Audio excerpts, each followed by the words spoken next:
The next step for the Chicago Bears is to not only beat the New Orleans Saints, but dominate them and leave no doubt about the progress this team is making under Ben Johnson.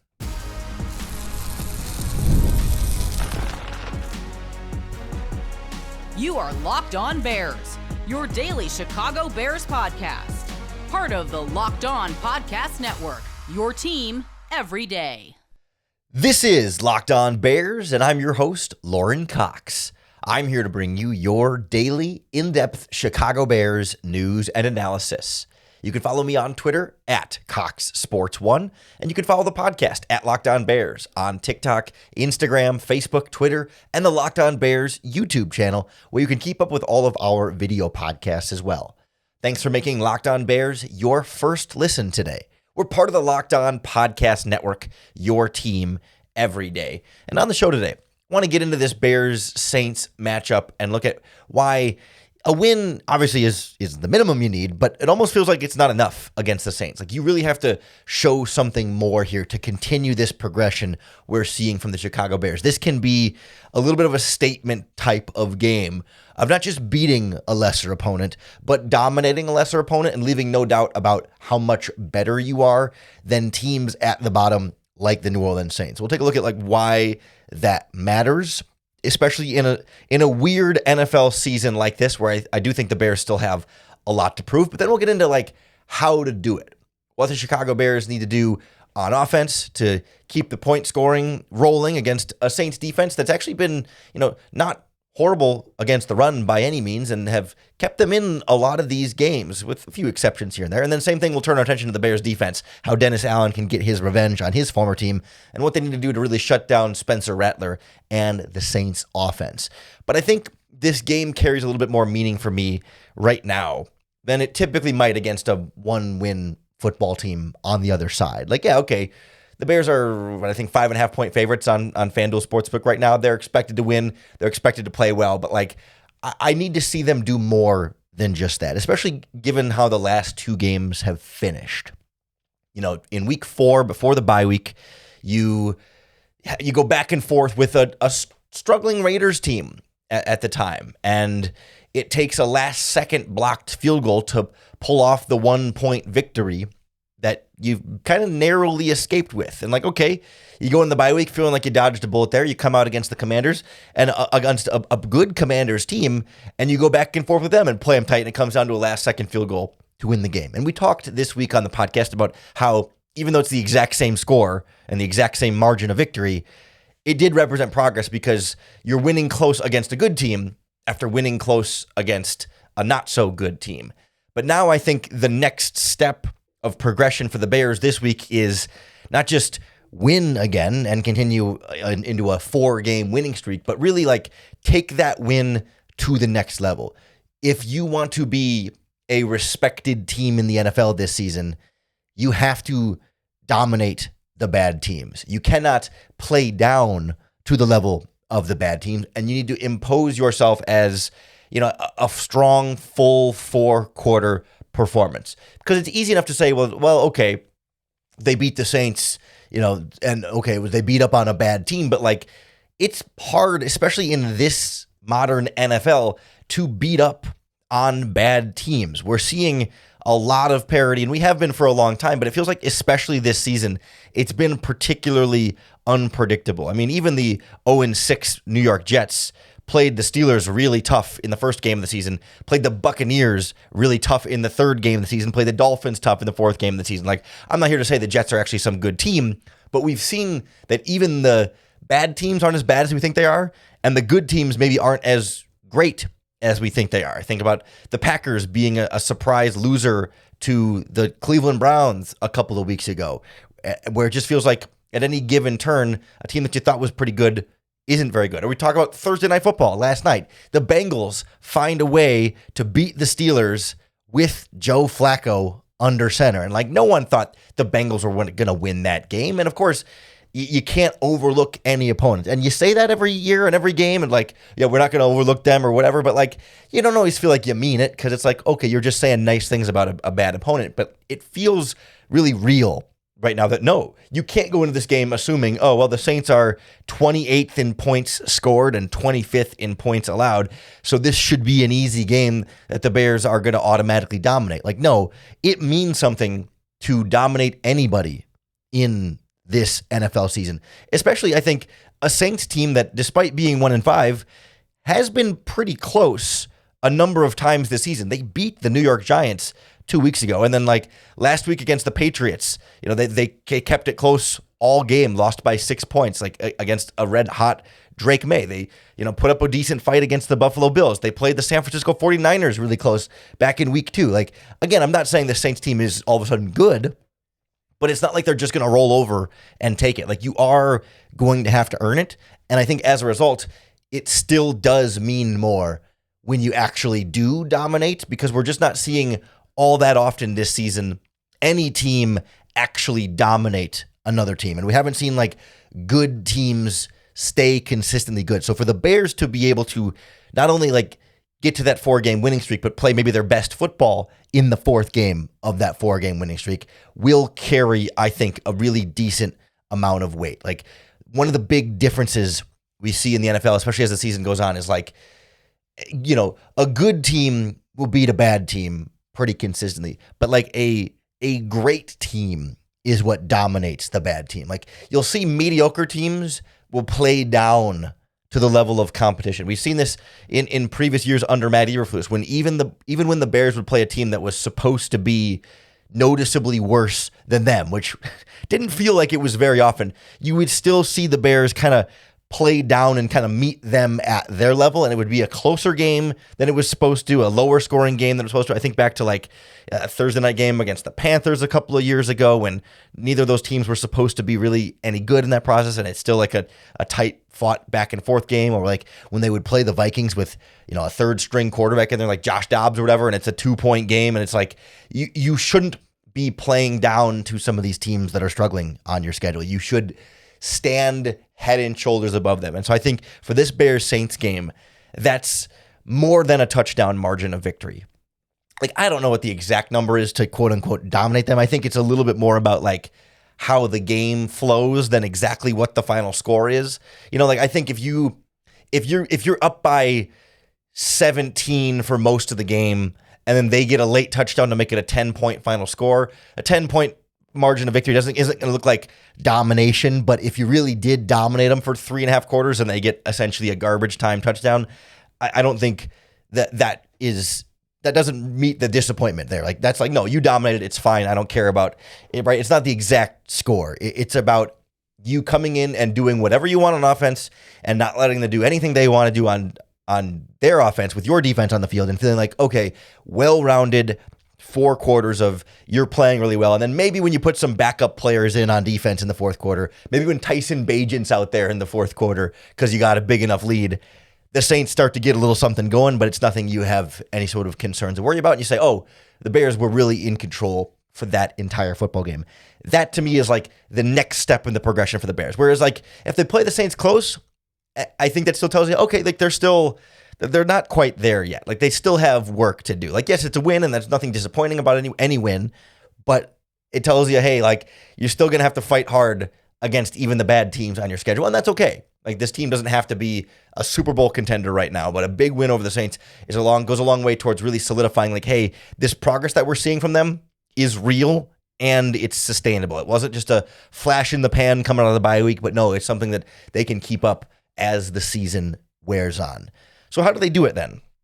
What does that look like on Sunday? I want to go through what Caleb Williams and Ben Johnson can do on that side of the ball before we get to what Dennis Allen can do to really stifle Spencer Rattler and Alvin Kamara, his former players on the New Orleans Saints.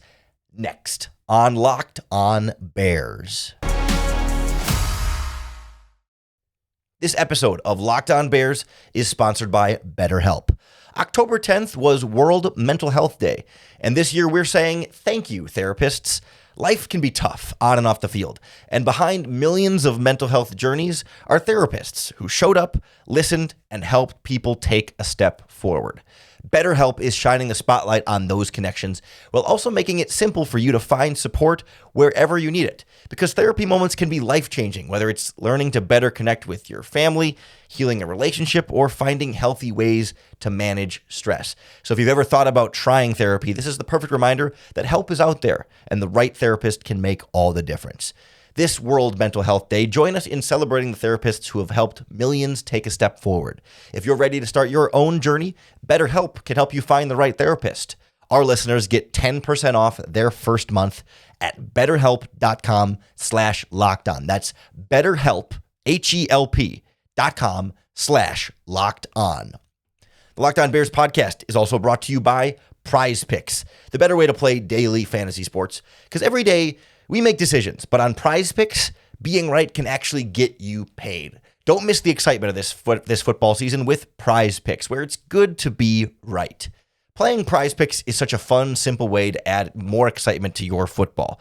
You just pick more or less on player projections, like Caleb Williams passing yards or DeAndre Swift rushing for a touchdown, and you're in the game. It's fun to follow along players in the app, especially if there's players in games that you wouldn't normally have a rooting interest in, but all of a sudden now you need to see how that player performs. It's that much more fun when you can put your football knowledge to the test with PrizePicks. Download the PrizePicks app today and use our promo code LOCKEDONNFL to get $50 in lineups after you play your first $5 lineup. That's code LOCKEDONNFL for $50 in lineups after your first $5. PrizePicks. It's good to be right. So how do the Bears then dominate the New Orleans Saints? What does that look like? I mean, of course, we know you score more points than them, you score a lot of points, and you don't allow them to score very many points. Yeah, okay, we get it. But in the specifics of like these two teams and this matchup, I really think this opponent for Chicago is pretty close to as favorable as you could hope for. Now, it's not perfect in every way, but like it's really, the wheels are quite greased here for the offense to put up a bunch of points and the defense to largely shut down what the Saints want to do. And that it goes beyond just like, okay, well, the Saints are a bad team, but like specifically like where and how they're bad, I think meshes nicely with where and how the Bears are good. Like I think one of the biggest weaknesses we see on this New Orleans Saints defense that the Bears offense can take advantage is they really aren't strong at the cornerback position. Sounds familiar. I know Saints fans aren't going to find any sympathy from Bears fans about cornerback struggles, but it's a young group on the back end for New Orleans, especially if Isaac Yiadom continues to stay out. They'll have a rookie fourth-round pick, Quincy Riley. That's definitely the big weak link you want to attack, but also former second-round picks Kool-Aid McKinstry and Alante Taylor have not been particularly stellar. They have a rookie at safety, Jonas Sanker, who's not bad by any means, but again, like young players that make mistakes. And those mistakes on a team like the Saints that don't have a lot of talent to make up for it, like prove to be the difference in these ball games. You can get, and I certainly trust Ben Johnson to get Rome Odunze matched up one-on-one with a rookie corner. I like my odds there. I mean, it feels like a real potential for a big-time game from Rome Odunze, who it has really been showing you the complete package as a receiver in terms of, good speed, not elite speed, but good speed, great route running ability, separation, gets open. Maybe the only thing we haven't seen from him is like making the tough catches, but like he shouldn't need to make tough catches against this Saints secondary. Both of these cornerbacks, the outside cornerbacks especially, have been targeted frequently and given up a lot of yards. And I think this is the kind of game where Ben Johnson doesn't have trouble scheming these receivers up against good defenses or better defenses than the Saints. So in a game like this, I think we're really going to see them isolate those one-on-one matchups, and whether it's Burden's speed blowing by somebody or Rome Odunze's precise route running, creating a bunch of separation, Caleb should have opportunities to throw the ball downfield against these corners. And I think we see some similar things from their linebackers in coverage as well. Like, I'm never going to doubt DeMario Davis in the middle there, but Pete Warner hasn't been that great. Carl Granderson hasn't been that great in coverage this year. When he's had to drop back and when they rotate, like Danny Stutzman, the rookie, has played some snaps in there, and it's just like this is not a great linebacker core in terms of coverage. And so I'm looking for the Bears to use potentially more of those double tight end sets, especially if DJ Moore isn't able to go with this groin / now they've added a hip injury to that designation that kept him hospitalized after the Commanders game, but he didn't practice on Wednesday. limited participant on Thursday. I still think I would be surprised if he plays, but, we'll see.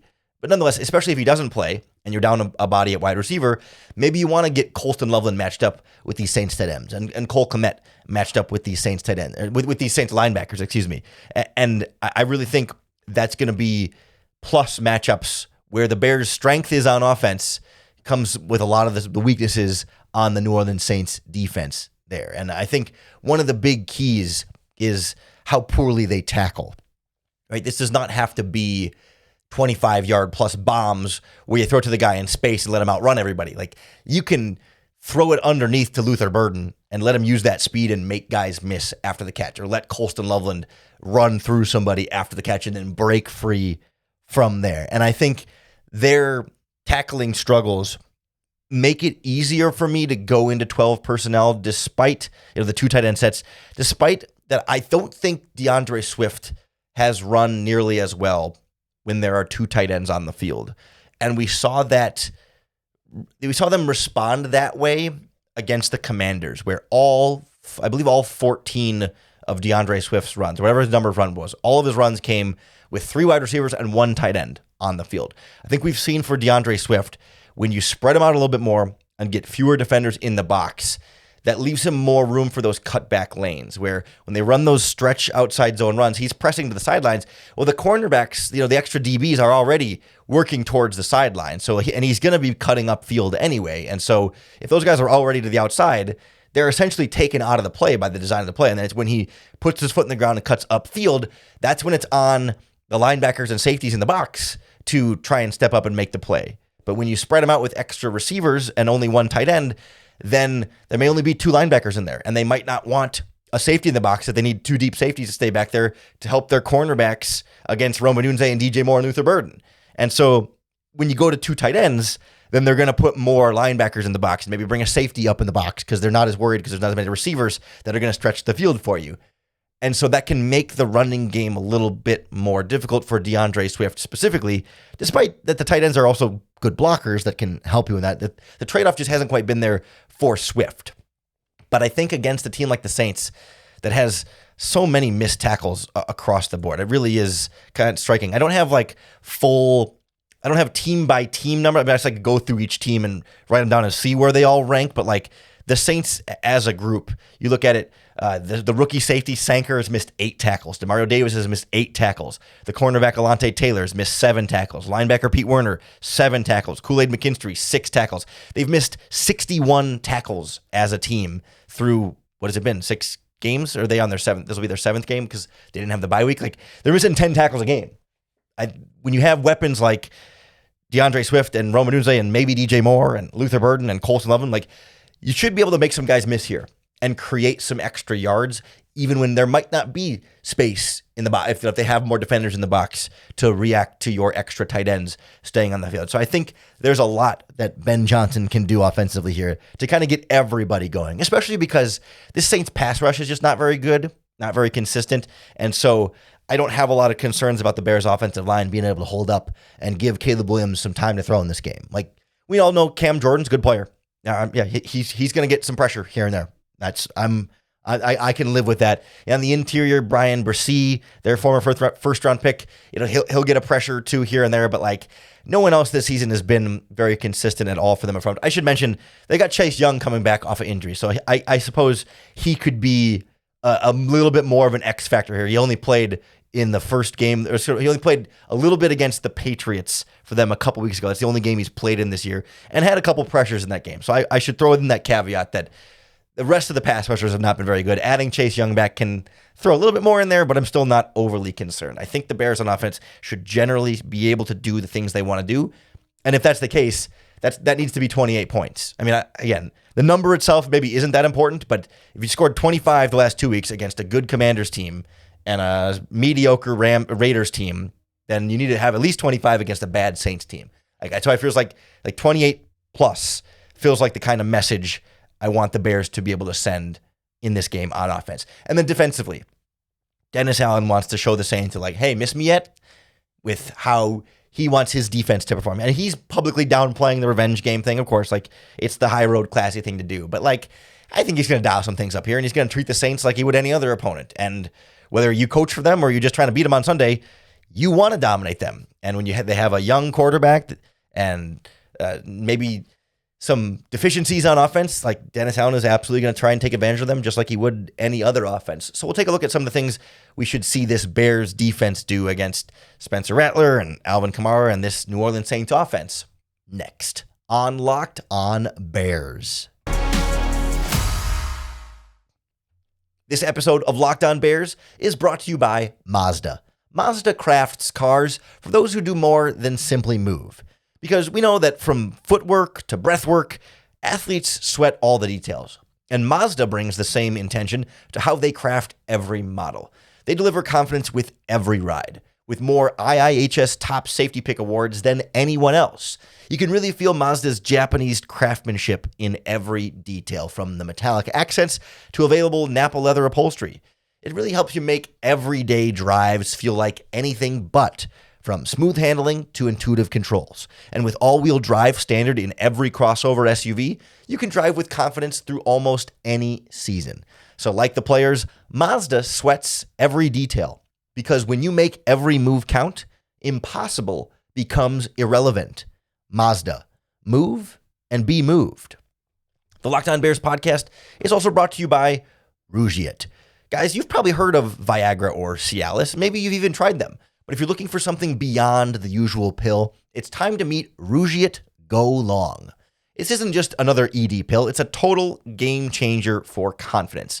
Go Long combines 2 doctor-trusted medications in one dual-action formula, so you can go the distance.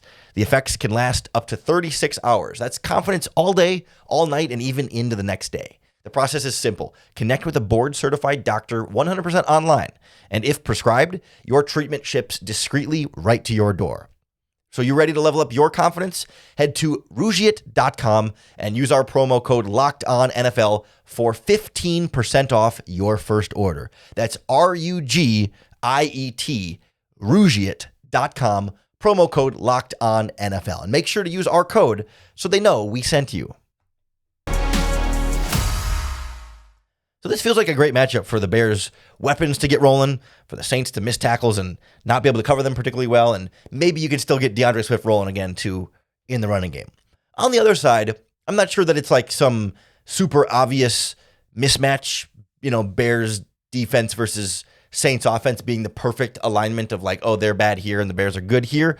But I do think it's a very not only winnable matchup, but just like approachable too. Like, I don't think there's a lot the Bears need to like change or come up with or scheme and have some perfect game plan for how they're going to shut down this New Orleans Saints offense. Like, Spencer Rattler certainly hasn't been bad, but he hasn't been great, and he's in a really tough situation. Like, I think it's pretty hard to give a fully fair evaluation of Spencer Rattler at this point. But we know he's got a big arm, good arm strength. We heard from Ross Jackson yesterday from Locked On Saints on the Crossover Thursday podcast about, the arm talent that Rattler has and how you got to watch out for it. Against the Patriots, he threw some big time downfield passes, wasn't able to connect on all of them, but like the throws were where they needed to be. There were a couple of them were like contested catches where the receiver couldn't quite come down with it. I think one of them was a drop pass, but completed another one. Like, he has some impressive strength and touch on those downfield passes. So like, we're going to see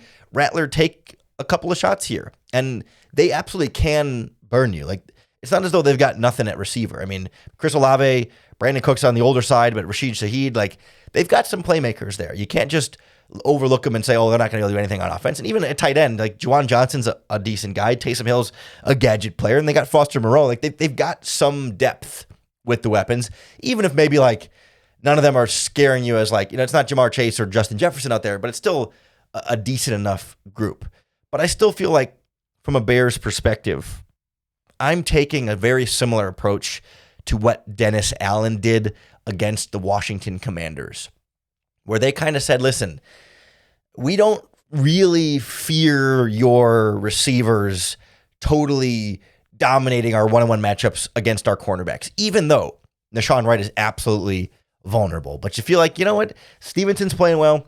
Kyler Gordon is still getting back to 100%, but he's reliable. He wasn't maybe perfect the way you wanted him to be, but still better than what Nick McLeod had been. You like your safeties. Like, the Bears are to the point now at cornerback or in the secondary where you feel like Wright's kind of the one big weak link, and you can kind of get by just fine with everything else, if not do well with everything else you got there.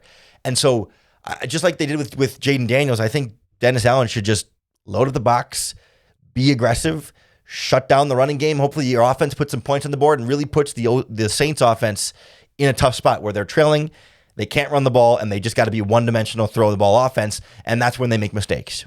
And that's where you get your turnovers. Like that, to me, feels like the formula, especially against a young Spencer Rattler that has, I think he's gotten away with some more throws than he gets credit for. I mean, he only has the one he has one interception on the season, but he's had a few of those balls kind of like Caleb Williams had last week where hits a defender in the hands and they can't hold on to it. And like, he should have a couple more interceptions to his name. He's been a little bit more, I don't want to say reckless, because it's not always even like a poor decision, but just like not careless either. Sometimes it's inaccuracy too, where he just like underthrows it and the guy's got a chance at a pick. And they haven't always held on to it, but the Bears have been pretty good at holding on to him the last couple of weeks. So I expect that, not to guarantee that they will get a turnover, but they will have probably a couple of opportunities at turnovers. At least one Bears defender will get two hands on a Spencer Rattler pass. Will they pick it off? Will it be a turnover? That I can't guarantee.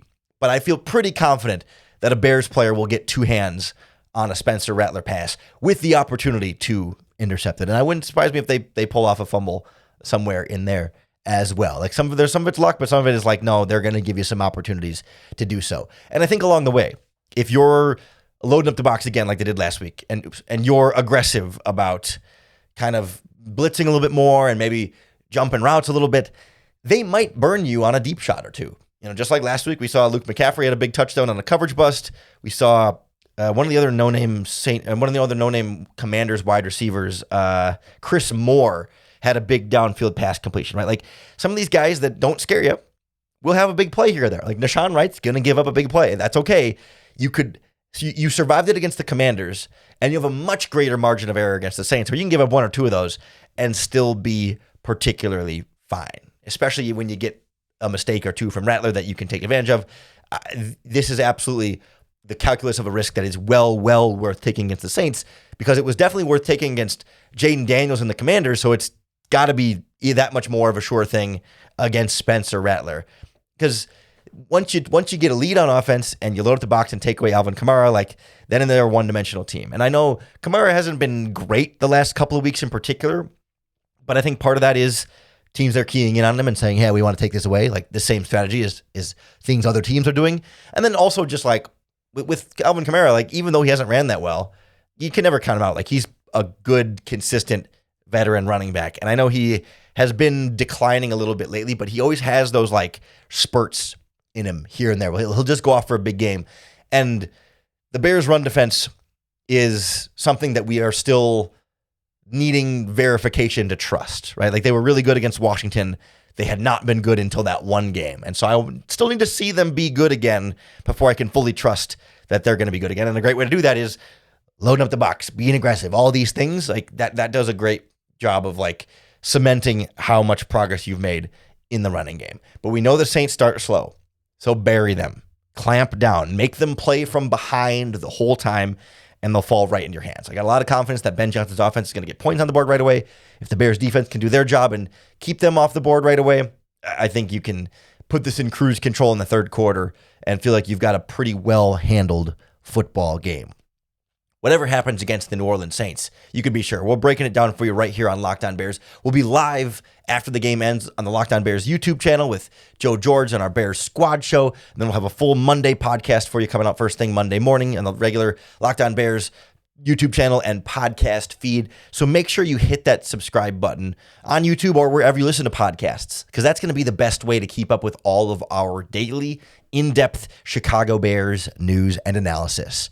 Thanks for making Locked On Bears your first listen today. We're part of the Locked On Podcast Network, your team every day. And if you're looking for a second listen today, be sure to check out one of the other Locked On Podcast Network podcasts for one of your other favorite teams, whether it's another Chicago sports team like Locked On Cubs, Locked On White Sox, Locked On Blackhawks, Locked On Northwestern or Fighting Illini, or if you have a favorite team in another market, we've got a Locked On podcast for your team every single day. So go make one of those your second listen.